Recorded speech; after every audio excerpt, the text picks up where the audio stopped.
नमस्कार स्टूडेंट, आज हम लोग पढ़ेंगे एग्रोनॉमी का परिचय यानी इंट्रोडक्शन ऑफ एग्रोनॉमी बच्चों। ठीक है। लिखा है कि ये ग्रीक भाषा के एग्रोस तथा नोमोस शब्द से लिया गया है। एग्रोस शब्द का अर्थ होता है बच्चा मृदा मृदा। ठीक है। और नोमोस का अर्थ होता है प्रबंधन करना। ठीक है। यह कृषि की एक विशेष शाखा है जिसका संबंध फसल उत्पादन एवं मृदा प्रबंधन से है। चलिए नेक्स्ट पेज में चलते हैं। लिखा है भारतीय कृषि की विशेषताएं। देश की 67% ग्रामीण जनसंख्या कृषि पर ही आधारित है बच्चों। ठीक है।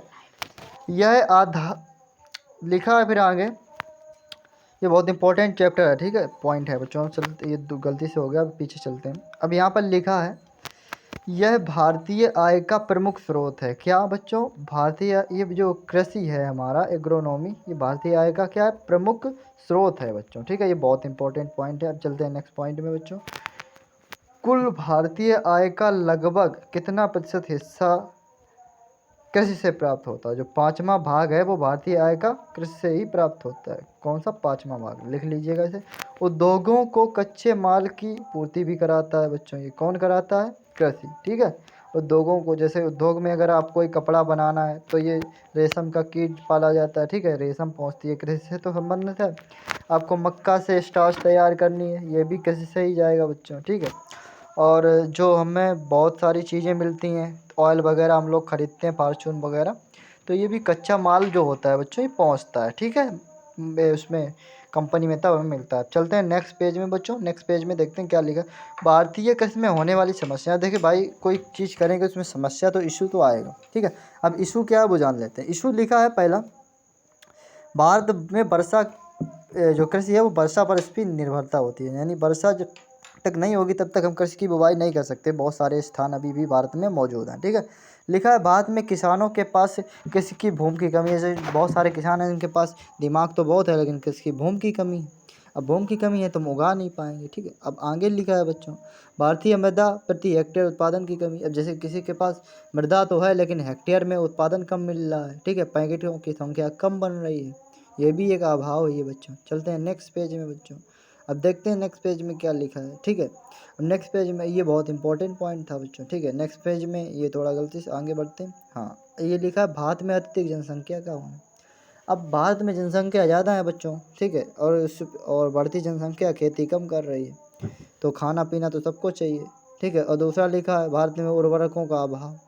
जो भारत में उर्वरक हैं इनका अभाव है बच्चों। अभाव कैसे है?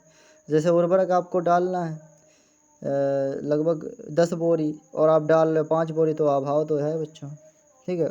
किसान के बीच सड़क व बिजली का अभाव। अब सड़क बिजली नहीं होगी तो किसान कैसे काम चला पाएगा? ट्यूबवेल नहीं चलेगा, सिंचाई कैसे होगी? और बहुत सारे, कुट्टी काटना है, मड़ाई वगैरह करना, और सड़क नहीं होगी तब तक मज़ा नहीं आएगा। फसल आप किसान कैसे ले जा पाएगा मंडी? ये भी बहुत एक बड़ी बात है अपने आप में। हाँ, अब चलते हैं नेक्स्ट पेज में। किसानों की जागरूकता की कमी होना। किसान जागरूक नहीं है, किसान ये नहीं समझ पा रहा है बच्चों। जागरूकता की कमी का मतलब होता है कि उसे जागरूकता नहीं है कि कितनी क्या डालना चाहिए, कब हमें किसान खेत में क्या करना चाहिए, कौन सी दवा हमारे लिए हानिकारक है। ये भी एक बहुत बड़ी कमी है। हम लोग आज जो बीमारियों से जूझ रहे हैं, ये किसान जो जागरूकता की कमी है इसी की वजह से। फसल बीमा की जानकारी नहीं है, फसल बीमा की जानकारी नहीं है। बीमा योजना की जानकारी होनी चाहिए। फसल बर्बाद हो जाए तो सरकार उसको पैसा देती है अगर आपका बीमा है बच्चों। ठीक है।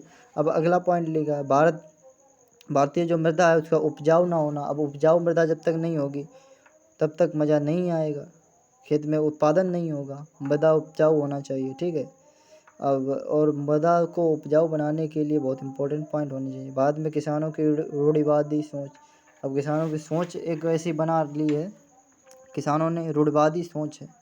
कोई कह रहा है हम इतना घोरो डालना चाहिए, वो घोरो डालता है आदमी। ठीक है। घोरो क्या होता है? अब गोबर की खाद और घोरे में फ़र्क होता है बच्चों। ठीक है।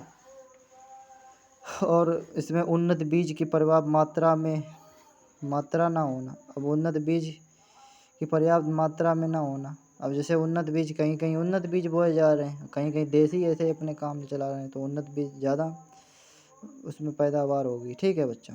अब उन्नत बीज होगा तो उसमें पैदावार दोगुनी हो जाती है। देसी बीज बहुत कम उपज दे पाता है, और जनसंख्या ज़्यादा है, आप तो समझ ही रहे हैं।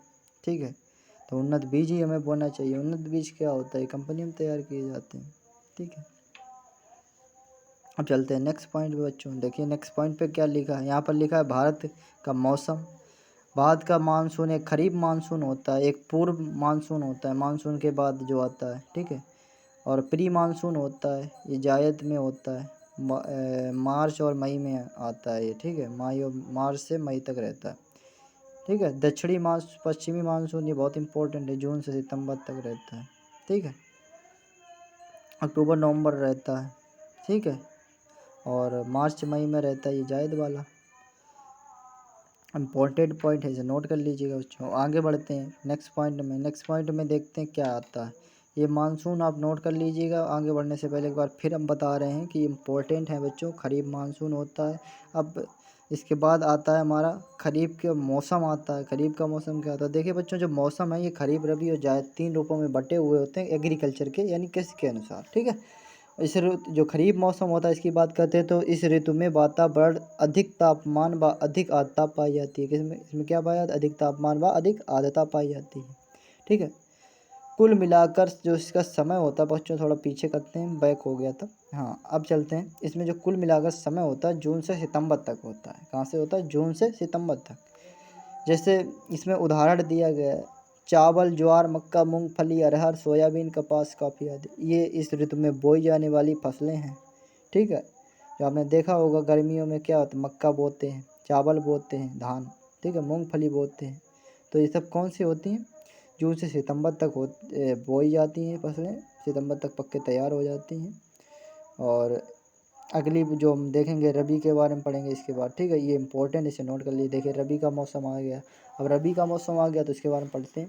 इस वर्ग की फसलों के अंकुरण लिखा है। इस वर्ग की फसलों के अंकुरण जो होता है प्रारंभिक वृद्धि के लिए इसे ठंडा जलवायु चाहिए होता है और पकने के लिए अधिक तापमान। आपने देखा होगा जब हम लोग गेहूँ की बुवाई करते हैं बच्चों तो हमें ठंडक में बोई जाती है, और जब इसका हम कटाई करते हैं तो ये बहुत गर्मी होने लगती है, यानी पकने के लिए गर्म जलवायु। इसका समय होता है अक्टूबर से जनवरी। कहाँ से, अक्टूबर से जनवरी, यानी इसकी बुवाई कब कर देते हैं, अक्टूबर से जनवरी तक कर देते हैं गेहूँ की बुवाई। और जैसे इसमें और फसलें हैं बोने वाले, गेहूँ, जौ, मटर, चना, सरसों, बरसीम, आलू, फूल गोभी आदि, ठीक है। और आपने देखा होगा ये सब फसलें सर्दियों में बोई जाती हैं, यानी बुवाई के समय इन्हें ठंडा तापमान, ठीक है, और कटाई के समय गर्म तापमान चाहिए होता है, ठीक है। अब चलते हैं इसके बाद जायद की फसल आएगी हमारी। कौन सी आएगी, जायद की। तब तक इसे आप लोग स्क्रीनशॉट इसका ले सकते हैं और इसे नोट भी कर सकते हैं बच्चों। देखिए पढ़ता वही है जो नोट करता है, बाद बाकी तो सब समय काटते हैं हमें लगता है। अब चलते हैं अगले जायद की तरफ। देखिए जायद की फसल है ये भयंकर लू को सहन करने की क्षमता रखती है, पहली बात तो ये, ठीक है। इसलिए इसे बोया जाता है बच्चों। ये देखिए लिखा है इसका समय फरवरी से मई के बीच में होता है, इतने में ये तैयार हो जाता है पक के। शुष्क मौसम वाली लंबे समय तक दिन के पौधों वाली, इसमें यानी इसमें दिन बहुत लंबे समय तक होता है बच्चों। ये ब्लैंक पेज आ गया, थोड़ा आगे चलते हैं। इसमें देखिए लिखा है इस वर्ग की प्रमुख फसलें खरबूजा, ककड़ी, मूंग, उड़द, सूरजमुखी, लोबिया आदि हैं, ठीक है बच्चों। अब ये जो फसलें हैं फरवरी और मार्च में बोई जाती हैं बच्चों, और फिर इसकी कटाई मई तक इसे तोड़ाई कर लेते हैं। आपने देखा होगा खरबूजा, तरबूज ये सब गर्मियों के मौसम में आते हैं। इसकी फसलों को जितनी बढ़िया लपट चलेगी उतने इसके फल मीठे और अच्छे लगेंगे, ठीक है। और यहाँ पर सूरजमुखी व लोबिया आदि भी इसकी बुवाई मौसम में बुवाई की जाती है बच्चों। इंपॉर्टेंट पॉइंट है, इसे स्क्रीनशॉट लीजिएगा, कॉपी बना लीजिए, नोट 100% आपके एग्ज़ाम में ये आएगा, चाहे आप कैडेट की तैयारी कर रहे हो चाहे यूपी बोर्ड की कर रहे हो, ठीक है।